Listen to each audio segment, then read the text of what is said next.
If you are looking for a speaker for your organization, look no further than Dr. Janice Fortman, an international speaker, award-winning author, and producer and host of Relationship Matters TV.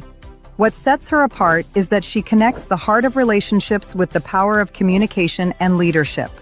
Dr. Jan's goal is not simply to inspire audiences for a moment, but to give them the insight and tools to transform the way they live, lead, and relate to others. Contact her at drjan@drjanicespeaks.com or 1-877-667-7325.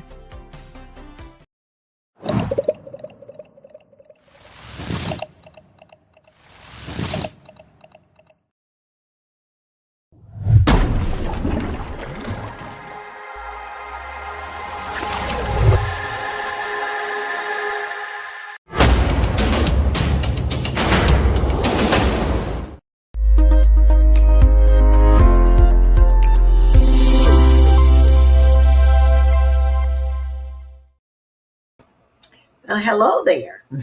Good morning, good afternoon, good evening, wherever you are in the world. It is Dr. Jan Fortman with Relationship Matters TV. I hope everyone is having a beautifully blessed morning, afternoon, or evening. So where am I in the world? I am right here, right outside of Chicago. And we are in the throes of a heat wave. It is so hot, but guess what? I'm not complaining because I'd rather have this than have snow. But then that's me. I know I am in the minority, but this show is called Relationship Matters. And guess what? That's my relationship with the weather. But it is really, really hot. And we are concerned about people, and not just here, but on the East Coast and a little north. And we are concerned about people who their grid has gone down, how hot it is, and senior citizens. So if you're watching and you're somewhere where it's really, really hot, please check on your senior citizens and people who you know don't have air conditioners, or, so make sure that you check on them.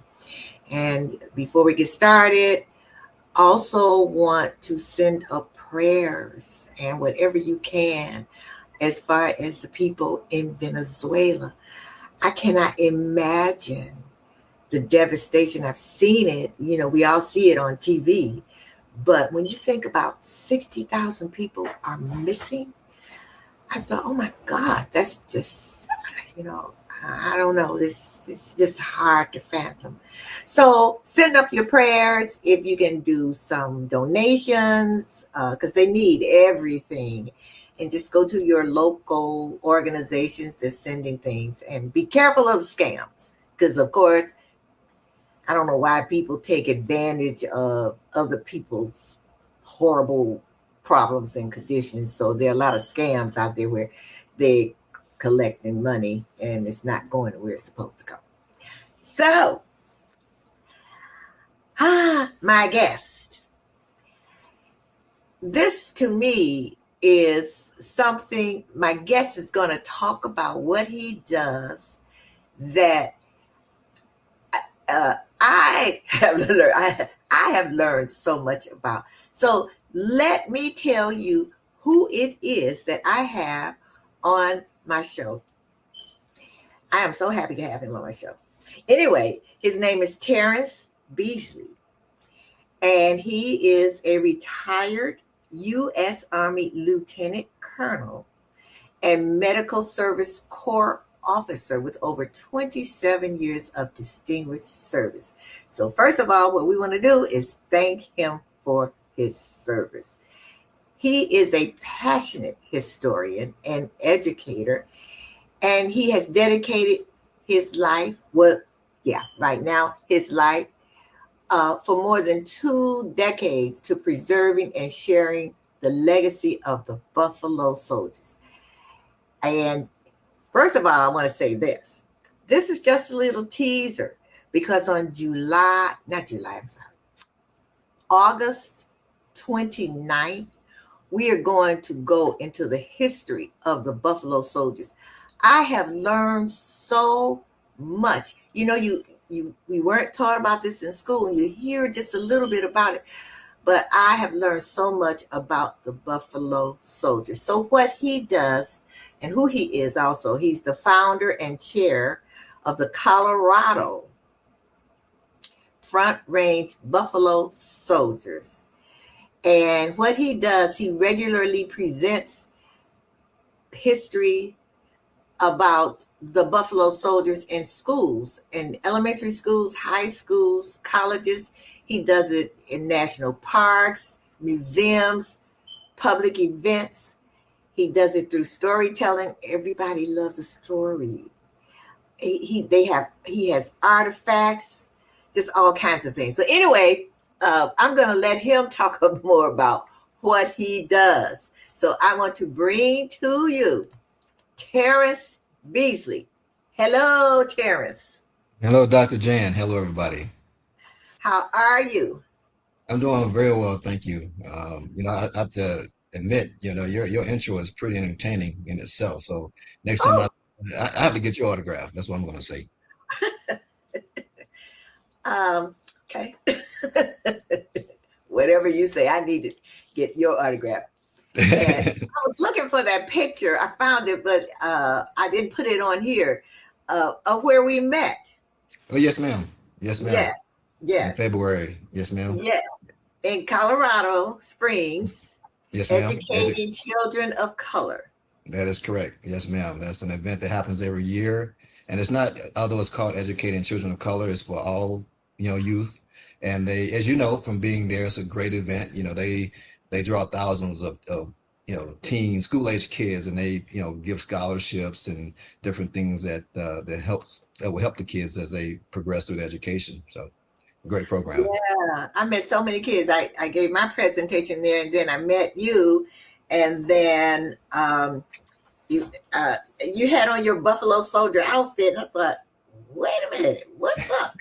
And and I saw so many artifacts. I learned so many things, and Mhm.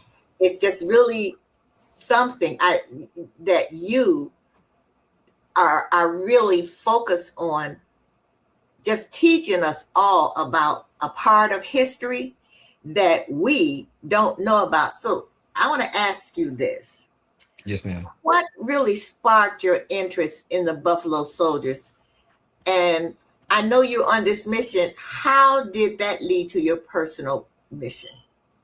Oh, for sure. I would say, born and raised in Louisiana.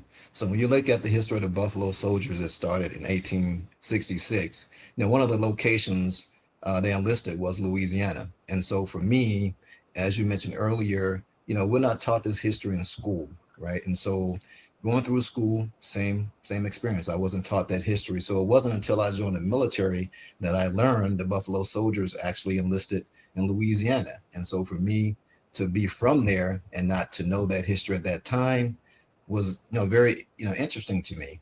And so that was the initial spark of my interest. And then being a man of color in the military was for me an appreciation to them to say, okay, somebody had to make the sacrifice earlier on, and so because of their sacrifice, I'm able to serve in the military successfully. So that's where my initial passion comes from for that history. Wow. So what made you interested in it? In other words, where did you first hear about Sure. the Buffalo Soldiers? Yes, ma'am. It was after after I joined the military. I initially joined the military at 17. But later on, that got my way through college, and then I got commissioned. As an officer, medical service corps officer. So it was after that, when I served my initial duty at Fort Sam Houston, Texas, that I saw this group of gentlemen mounted on horses, dressed in their uniforms, and I'm like, that sparked my interest because, for one, being from the South, I love Westerns. I love horses. I grew up with horses. I grew up on a farm. And so seeing these gentlemen, that immediately caught my attention. And so as I approached them, I learned more about the Buffalo Soldiers, and then kind of felt taken back when I learned that, okay, one of the locations they enlisted was Louisiana, and I'm from there and didn't know anything about it at that point in time. So from that point forth, I was committed to purchase my own equipment and serving in the military. Of course, you move from place to place. And every location that I would go, I would research the Buffalo Soldiers, or I would seek out organizations that were providing that history, and I would join their team. And if there wasn't anyone there, I would then do presentations on my own. So any opportunity that I got, I would just continue to share that history. And it was always welcome. People learned a lot. They wanted to learn more. So that is pretty much the mission that I'm on still today, 20 plus years later. Okay. So now you give presentations. Yes, So ma'am. what's a typical presentation like? What does it look like? Like when you visit the schools, the national parks, the museums, what is the presentation look like? Sure. So the presentation, and we know how history can be dry. We understand that. So, a teammate of mine, his name is Brendan. He has a background in TV. And so, we're a small organization, but we're mighty. And so pulling together my ideas and his expertise with pulling these thoughts together, we call this edutainment. We want to teach this history in a way that connects with kids at all ages and make it fun for them, using, technology in a way that they're using it today. It's aligning with how they're learning today. And so we have a region education program that's immersive and interactive at the same time. And so we know research shows us that when you provide this external support to schools, there's a 90% success rate when it comes to morale of the schools. So we support the educators and the students. And so on any given presentation, we set the scene. We use sounds, lighting, pictures. And, as you are a student walking into one of our presentations, we want to take you back in time. We want to, let you know something's great is about to happen. And thus far, it's been great. Very well received. We get the kids involved. I have, you mentioned some artifacts that I have. So I have extra uniforms. And so I will call, several of the kids up to the front of the room to have them try on a piece of that uniform. And then we will continue to talk about the education piece. Like, there's a difference between a cavalry soldier and an infantry soldier. So, just get them involved, and also the educators too. They're watching our presentation and they're getting involved as well. But we use the sounds. We want to make sure we let them know these are different times now. We don't have, back in 1866, during the time these soldiers served, there were not any restaurants, any McDonald's, any Starbucks, there weren't any nice homes, nice cars. So it gives them the appreciation for where technology is today. And so there's a lot of creativity in that we use. And so we continue to grow and use different things. And, we provide surveys to get feedback as well. So Yeah, we use different things for presentations, and so it's just a lot of fun with that. We show pictures, even with the food. As a topic, a lot of people like to talk about what did they eat, and of course, this is a teaser. I won't go into much detail about what they ate. How much money did they get paid? We talk about that. We talk about the travel and how long it took them to get from point A to point B. So we really go into detail on our presentations. Wow. So you said artifacts. So are Yes. there any artifacts other than, the uniforms? Oh, yes, ma'am. Like what?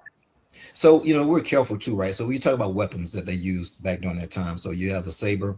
They were also issued a rifle and a pistol, a Colt 45 revolver. So we're very sensitive to security measures. And so we don't actually take those items into the school because we understand that can cause problems, or we get permission before we go into the school.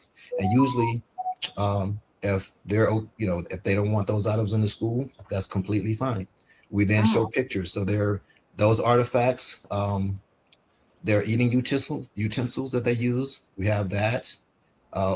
Another huge one is when you talk about cavalry is a tack that they use. So when I'm saying tack, I'm talking about the saddles that they rode with on the horses, and the bridles and the bits. And so we bring all those things in to let the kids, to allow them an opportunity to feel it, to touch it, to sit on it, to see what it feels like. Because, you know, and comfort was not even a thing back during that time. So when you talk about saddles as we know today, the saddles were just made of rawhide and leather, but those saddles were made for the horse because they travel so many miles and they had to do it day after day, long days. And so we have a lot of different things that we use for artifacts. okay. So is there a difference when you're teaching or educating, I should say, Mhm. children versus adults? Do you have to kind of change your presentation, or is it about the same?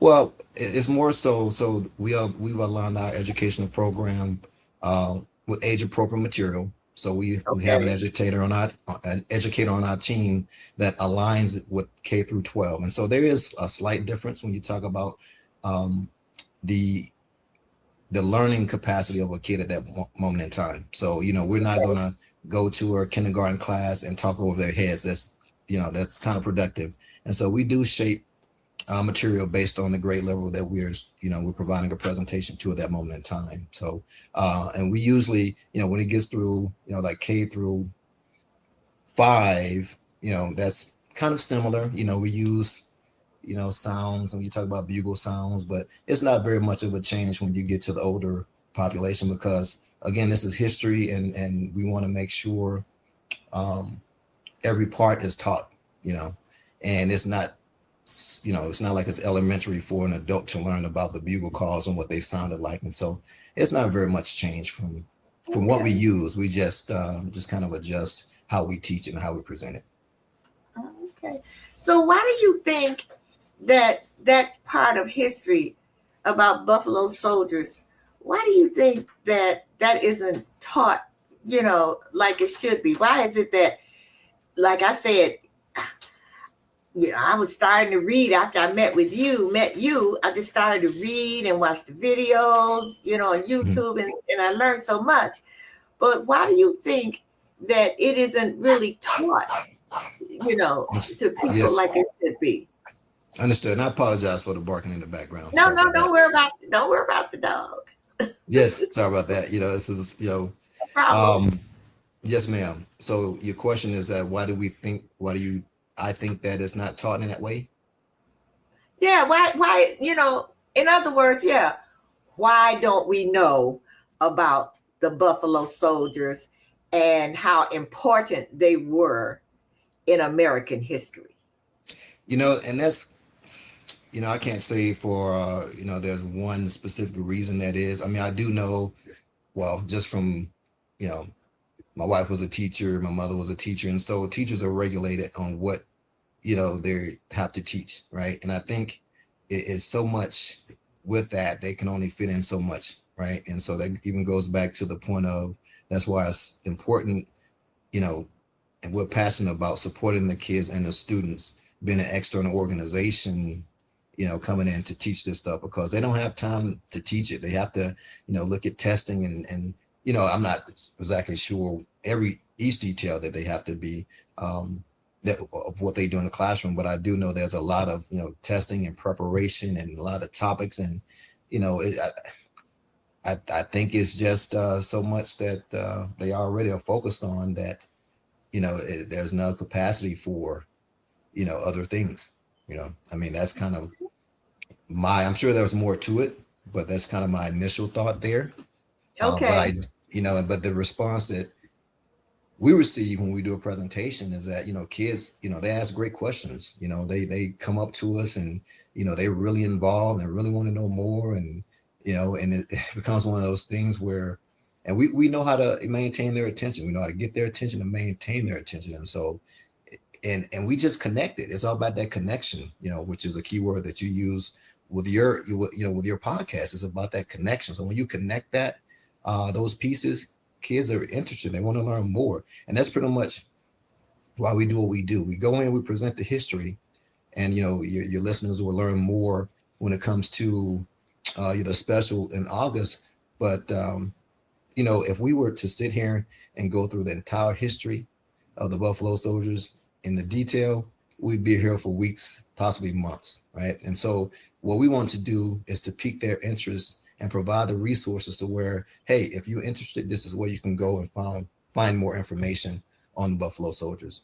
And also connecting it with something that they can relate to. So being in Colorado, the efforts of the Buffalo Soldiers is why Colorado became a state. So most definitely.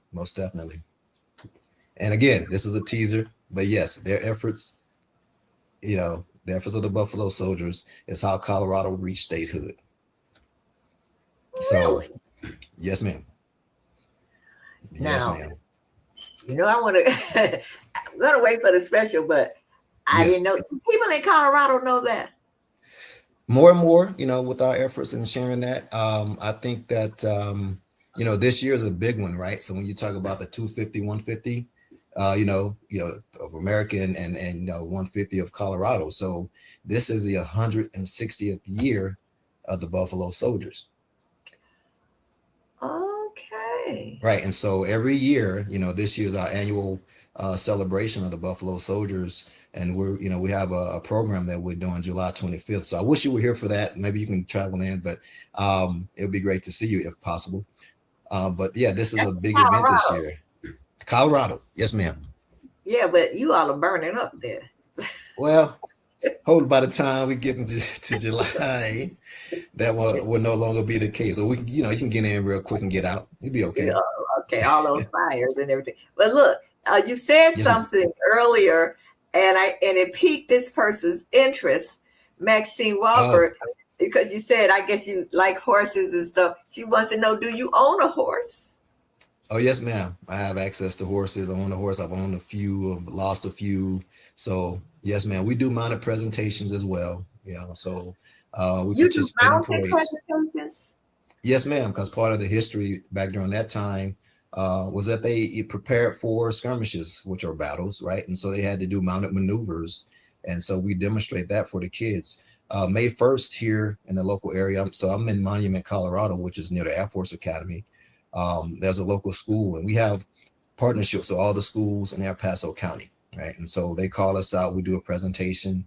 And so we had horses out there, and we were mounted, and we would demonstrate a mounted shooting and also just mounted maneuvers that they would perform back during that time. So that was an important part, way they operated at that time. And so again, that's another part of showing the kids and the educators how they operated back during that time, which is very different than today, because from how military from how the military operates now is very different. So to make that connection. Yes, ma'am. Okay, so here's a text.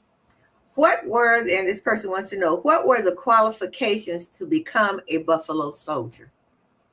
Okay. The qualifications, it wasn't anything specific. You just had to be healthy, because now, mind you, and black. Which say again. Oh yes, yes, yes, because that, the Emancipation Proclamation and all that, and of course we'll go more into that, doing our series, our special in August. But you'll see that black soldiers have served throughout many years, even before the Buffalo Soldiers came along. So when the Buffalo Soldiers came along, that was the first time that you know soldiers of color can serve in the regular army. Before then, it was volunteer. So to answer the question, it was you had soldiers that served in the U.S. colored troops back during Civil War time, right? So they all, it was, being enlisted in the military or having an opportunity gave them an opportunity to make a monthly pay and to not continue to serve on those plantations, which was harsh life, right? So when you think about that and you think about, okay, if we were in that time and that's what we were, that was like a day-to-day thing is to work on these plantations in the hot South and it's dusty.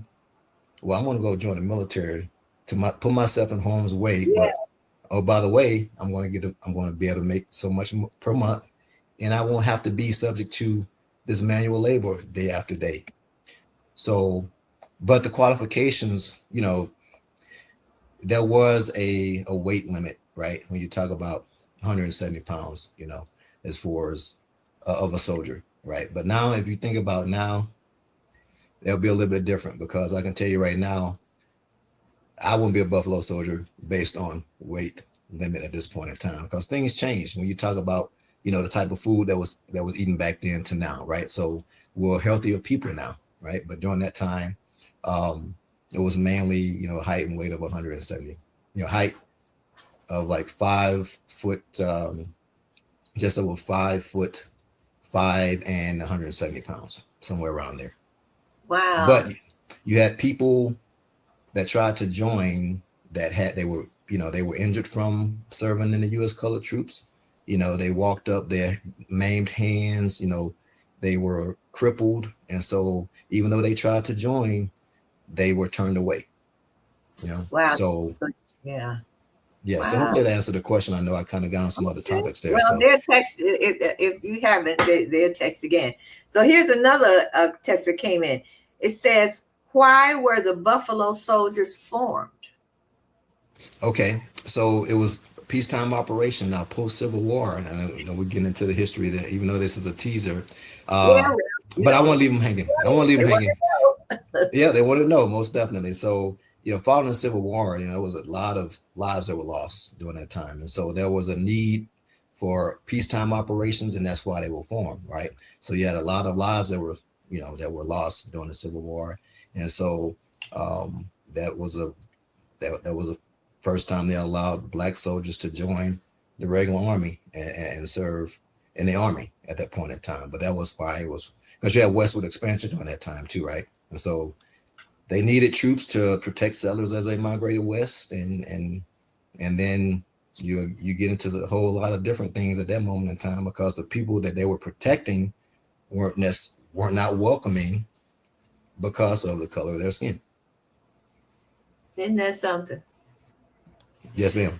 So what one of your persons who's part of your organization, Brendan, and he said 40,000 African American men served in these specific segregated U.S. Army regiments, the 9th and the 10th Cavalry and the 24th and 25th Infantry between 1866 and 1944, the National Park Service.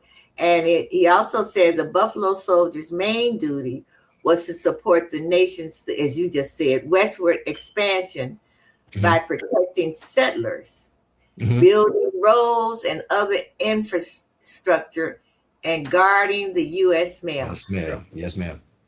Wow. See, that's something that, that we didn't know. So, Maxine, very interested in your horse. Traveling via horseback takes a long time. Okay. How far have you traveled via horseback? Maxine must be a horse owner herself too. Sounds like she's about to head to Colorado and ride horseback or Wait a something.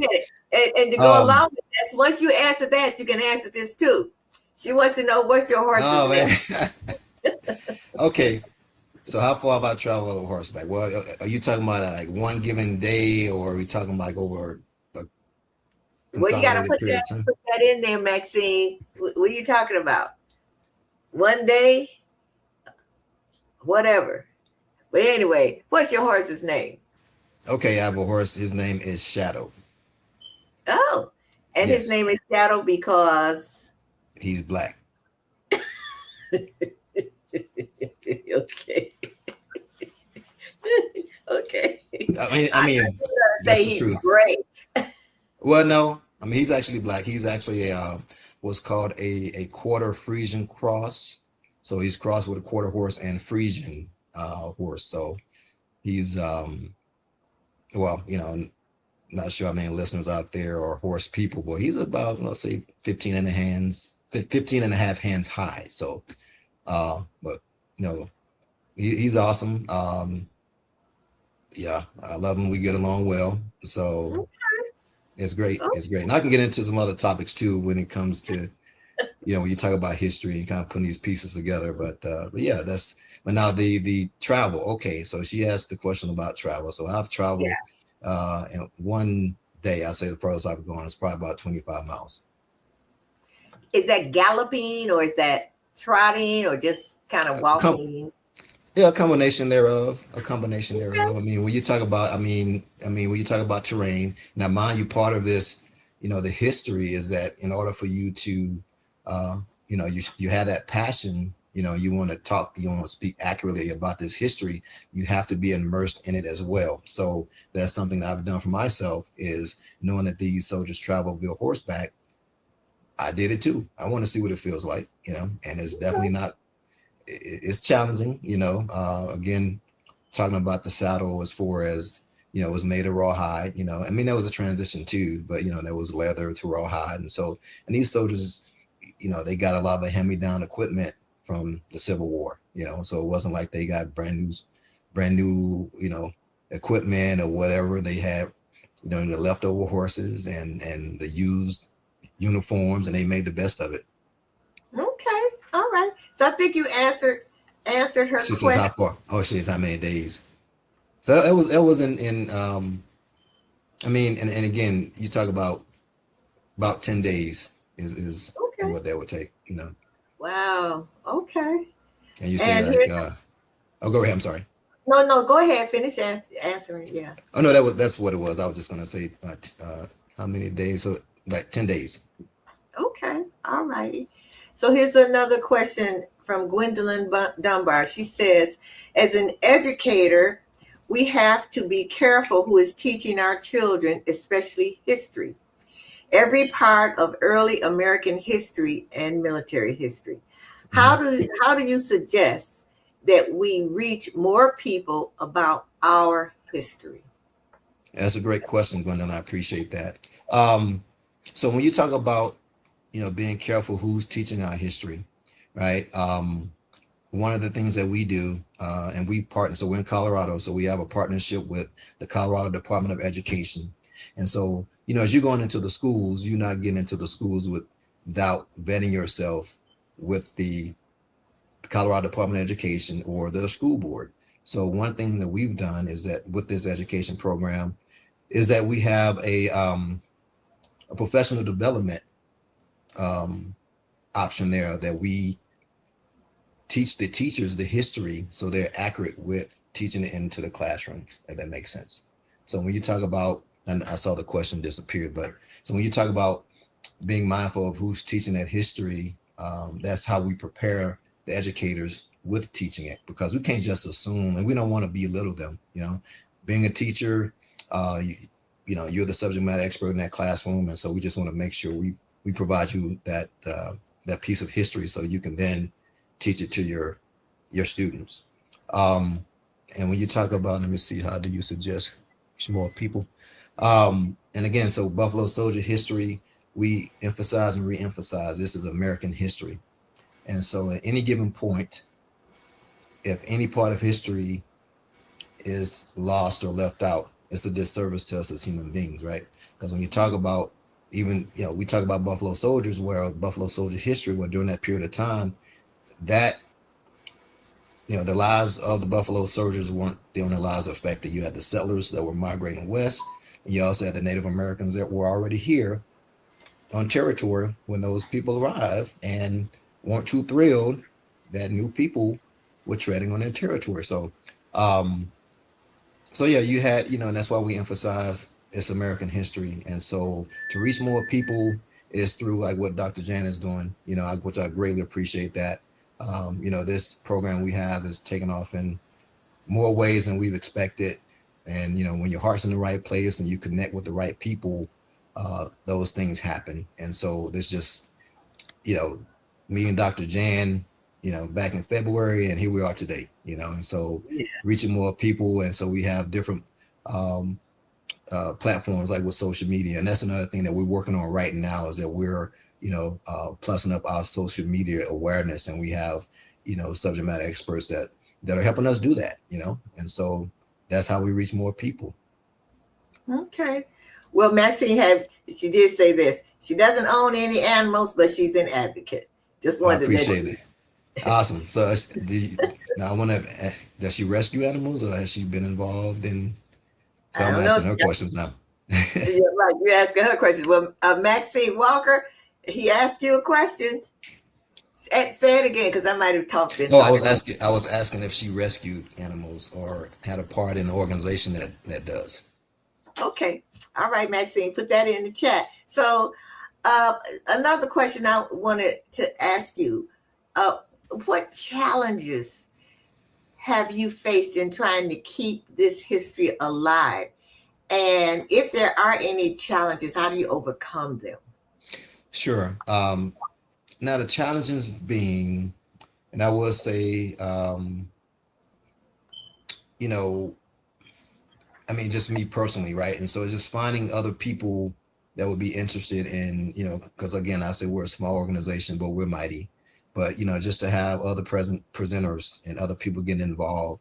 And again, this thing is growing. I say faster than we have people, but we're going to definitely maintain our, stay on path, and with that, we are coming in contact with other people that are providing support.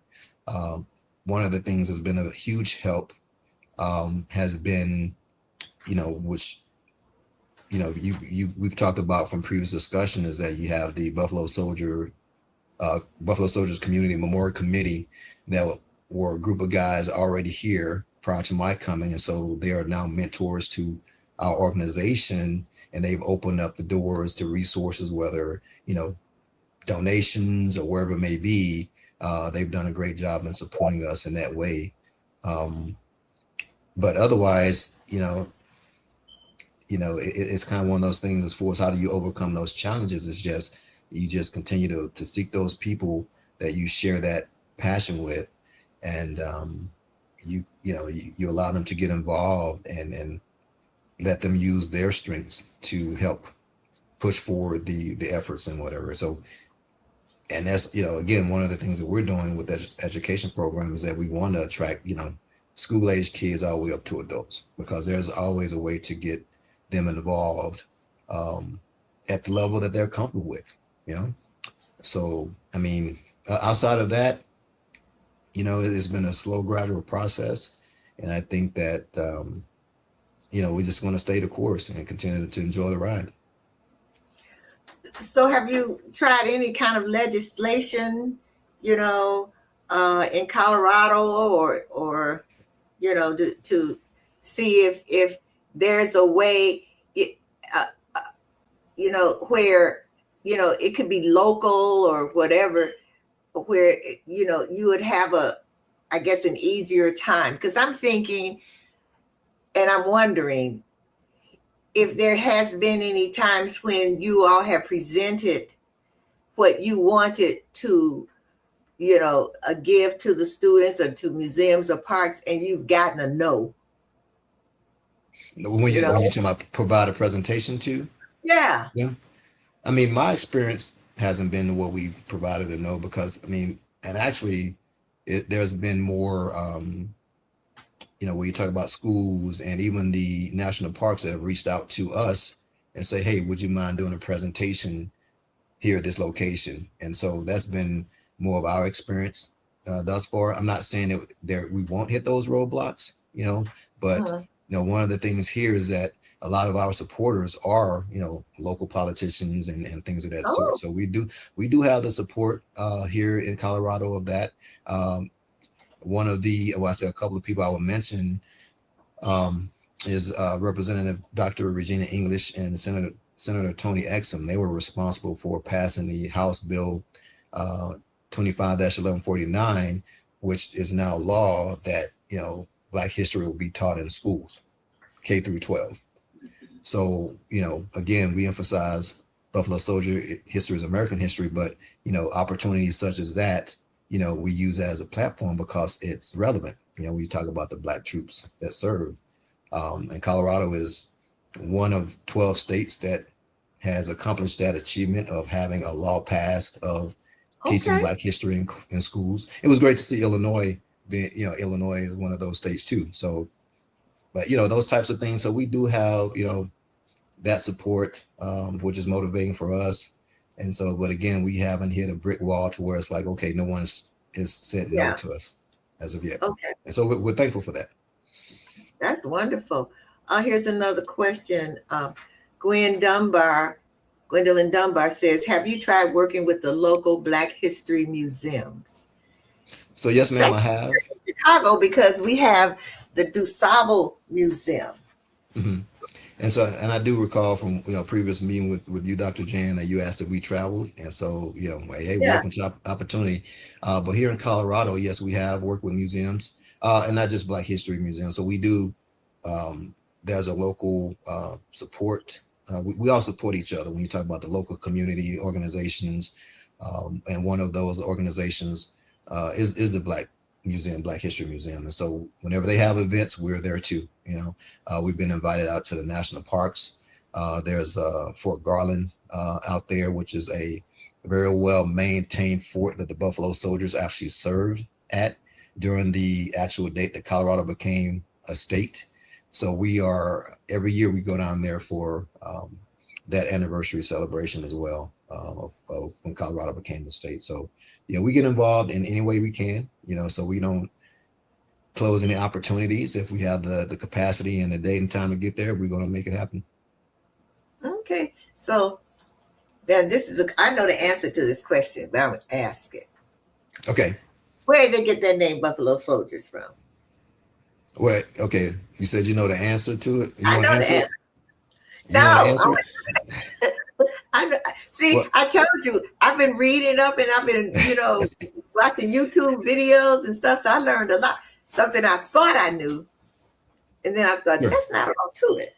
Well, okay. Well, so before I answer it, I will ask you, before you knew the answer to that, what did you think the answer was? Because of the nappy hair. Well, really because of the beards. Okay. I think the beards were nappy and full or something. Right. Okay. So not far off. You were spot on. And so when you talk about Buffalo Soldiers and how they got their name, all right. So there are two theories to that, right? So the buffalo. Now, mind you, the buffalo is a symbolic animal to the Native American culture, right? It's something that they look up to. And so when the Buffalo Soldiers would get into skirmishes or engagements with the Native Americans, one of the theories were that the soldiers fought fiercely and fearlessly like that of a buffalo. Now, I don't know if many people that are listening today, if they're familiar with buffaloes and how powerful and strong they are. And you pretty much are committing a death sentence if you try to get between a mother and its calf. So again, with that thought process in mind, that was something that was an honorable thing that the Native Americans gave them, being the name of the buffalo, because they fought as the buffalo. They weren't afraid. They didn't back down. So that's one theory. And to speak to what you were saying, it was that the hair on that Black soldier looked like the hair on the buffalo. So those were the two theories that of how they got their name. Okay. All righty. Well, I knew, I had heard about the hair. you Yes. know, and the beard. But I didn't Mhm. know as far as the Indians, you know, seeing that they were fierce and they, you know, they were strong and fierce Mhm. like the buffalo. Because Yes. whenever you see pictures of buffaloes, well, most of them, you see them running through the range, and it's like, oh, you would, like you said, you wouldn't want to be anywhere it near them or in front of them. Right. Oh, Right. wait a minute. See, you know Yeah. what? I'm gonna tell you about Brendan. See, Yes. Brendan is giving some history. He Yes. said Yes. 18 Buffalo soldiers were awarded the Medal of Honor. That's correct. What? By what president? Who? Well, and that was a thing. So during that time, I mean, when you say it, because you had Lincoln that was there, and I'm Okay, getting trying good. to recall the time there because he had Emancipation Proclamation 1863. So who would have been the president after? I don't know, Brendan. Put it in the chat. Who was the president? You, since you said it, who was the president at that time? Because that's something that we didn't know, that Hmm. they were recognized in that way. Right, right, right. And again, it was, even when you talk about different things that happen, I know, as far as, and then Brendan, I see in his chat, he says, stay tuned for the special to know That's what they said. who, Stay who it tuned was for at the the time. Right.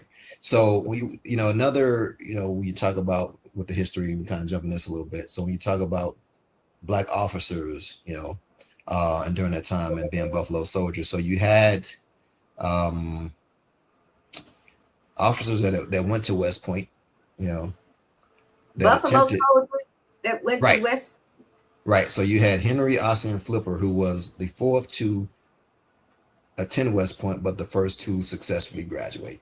Right. So, for example, he was from Thomasville, Georgia, and for him, so with me being an officer in the military, it was where that was, a connection for me because he was the first black officer, of the Buffalo Soldiers. And so when you look at his life and career over the period of time, um, and a lot of things that happened, so he was pretty much, how would you say, his career ended, unfortunately, in an unfair way of being court-martialed out because he was set up by those who were not thrilled of his position.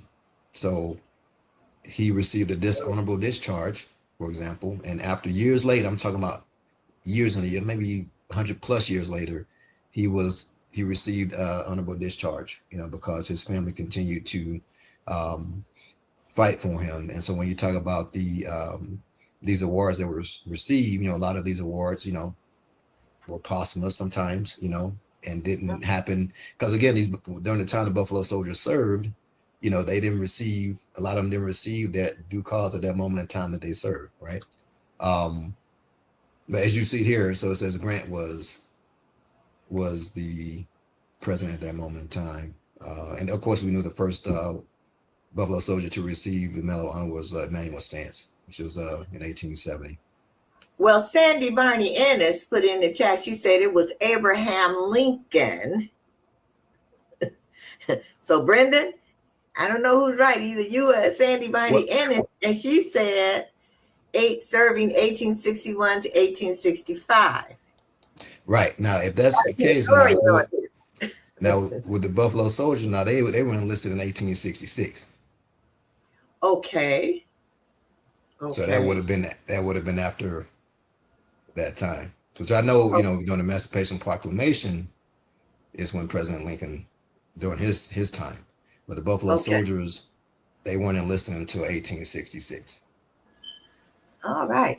So what I'm telling you all who are watching or listening on August 29th at 11 a.m., we are having a 90-minute special, and we go deep into the history of Buffalo Soldiers because we only know them from what we hear right here in America. Hmm.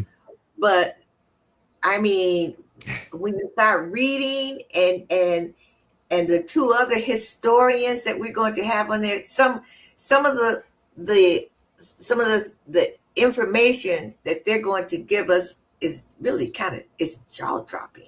I got a little of it, Yes, but ma'am. it's like, what? I didn't know this. I didn't know that. Yes, And ma'am. okay, so here, wait a minute. Somebody else has said something. Johnny Wise Jazz Music said 1870 through 1899. Wait a minute. You got Johnny Terrance got a kind of frown on his face. What does So he stating there? What is he what's stating? getting me are these people who are listening and watching. It's like you got them looking up stuff. What, So and Johnny, I'm sorry, what is 1870 through 1899? okay, Johnny, answer that so he'll know what you're talking about. But yeah, so I'm going to post the special and remind everybody about this special, because you learn so much, and it's like history that our young people should know. They don't know. Hmm. They don't know what an impact that our ancestors here in the United States, the Buffalo Soldiers especially, what impact that the Buffalo Soldiers had in forming the United States of America. And as you said, instrumental in Colorado being a state. Yes, ma'am. It's just things that they really need to know, not only children, but adults. All right, most definitely, most definitely. I mean, again, it's history is, I I compare it to puzzle pieces, and it's like you put together a puzzle, and you got that one piece is missing. How Yeah. frustrating it is! Like, what's that piece? And that's how history is to me. That's how I describe it. Like you have to have the different parts to put the whole puzzle together. And so and with that thought, it's I know you shared that, or you told me you wanted me to provide a little known fact or something, right? I know we touched on other parts of history. Um, okay, I see what he's saying. This is Johnny right here. Yeah, that is correct. They didn't all receive the Medal of Honor at the same time. That is correct. So Okay. appreciate All that right. fact, Johnny. All Um, right. so a little known history when it comes down to the Buffalo Soldiers, and since you're in Illinois, and I had the pleasure of serving in Great Lakes, is that Oh, in the late 1890s, both the Ninth and 10th Cavalry served at Fort Sheridan, Illinois. So that was a little known fact that I had that I wanted to share with you. Now I oh know wow. I know John, there's a cemetery there. okay, they studied this in high school. I'd like to know which high school was that and what year was that? Okay, find out. I know it was in Texas, but I don't know what high school. Yeah, I Yes, know John. ma'am. Yeah, You know, Johnny? he's a great jazz musician. Awesome. Awesome. I appreciate you being on the show, Johnny. Yeah, yeah. So wow, you got them thinking. Hey, but again, this is the whole point of why we do what we do, right? Is because, together we learn the history, and this is not about, because you don't know the history is to make you look, bad because you don't know it. It's to pique your interest to learn more about it, because I can sit here and say, yeah, I know a lot of the history, but there are different things, that I haven't experienced yet when it comes on to the Buffalo Soldiers. That's why I'm excited about, the special, the 29th of August, because, Dennis Moore, who's a presenter here, historian here in Colorado. He's one of my mentors in this historical journey, and man, and you've talked to him, Dr. Jan. You've seen, I mean, you've seen a little bit, and we're Yeah. excited for your listeners to hear the rest of that history. So it'll be an honor to have those gentlemen on in August. So if they want to reach you and they want to know more about the Front Range Buffalo Soldiers, they can go to TD Beasley at frontrangebuffalosoldiers.org. Well, that's my email address. That's his email address. If you want to really kind of talk with him or just find out from him more information. And then Mhm. you can also go to the website, which Right. is frontrangebuffalosoldiers.org. Yes, ma'am. Rangebuffalosoldiers.org. Yes, I ma'am. really encourage everyone to, and I will, as I said, I will be posting it and advertising it and about the special, because that's when, like it says, Dennis, it was like, oh my God, it's so much information and Yes. there's a lot of stuff that I know John said that he studied it, but most of us did not study it, just heard a little bit about it, Right. never in school. So what Right. is we only got 4 minutes. Sure. So what's the last thing that you would like to tell my audience? Man, I just really appreciate you guys chiming in and listening and being open to learning more, and again, when you talk about the history, right, and what we've learned and heard, you have to also question that, and because we want to make sure that history is accurate. And when you talk about Dennis, that's one thing we emphasize is make sure that what you're learning, you might just look it up, but don't just take the first thing you see as correct and accurate. Make sure you do your research. Um, we have, and we'll share this with you also, Dr. Jan, before the special, is that we have a laundry list of resources and books to direct people to learn more, and this is where you're going to get the majority of, it's just going to be on your, researching on your own and finding those things out. So I would just say, when you look up the history, don't just take it as fact the first time you see it, check it and cross check it multiple times. So we don't want to, the history we provide, we want to make sure it's accurate. And Brendan says Dennis is a walking encyclopedia. And most definitely he is, and you've heard him say, he has so much history, it will make your head hurt. That's what he says. So Right, right. Well, Terrance, thank you so much for just enlightening us. And I like what you just said about not believing the first thing you read. And just like Gwendolyn Dunbar said about how you have to be careful mhm. of who's teaching the history, especially our history, to our kids. Yes, most definitely, because Yeah. kids are you. I will use. I mean, they are sponges, you know. And I will say this before we get off here real quick. I know we have 2 minutes. The first presentation I provided, I was trying to be careful to not touch on the racial topics, you know. And would you believe the first question after I completed my presentation was on that topic of, hey, why were the soldiers treated differently? Was it because of their skin? Ha. So they pay attention. So again, it's presenting it in a way to where kids know. Don't Yeah. think they don't. They do. Don't and you have to support them. Don't keep it from them, but it's always a way that you can present it to where it's age appropriate and they understand because they know. They really know. Yes, they do. They really know. So again, Terrance, I want to thank you for being on the show and for really piquing our interest as far as what the special is going to be about. Because Yes, I'm ma'am. telling you all out there, it will blow your mind and just make you so proud and just so honored. So thank you so much, Terrance.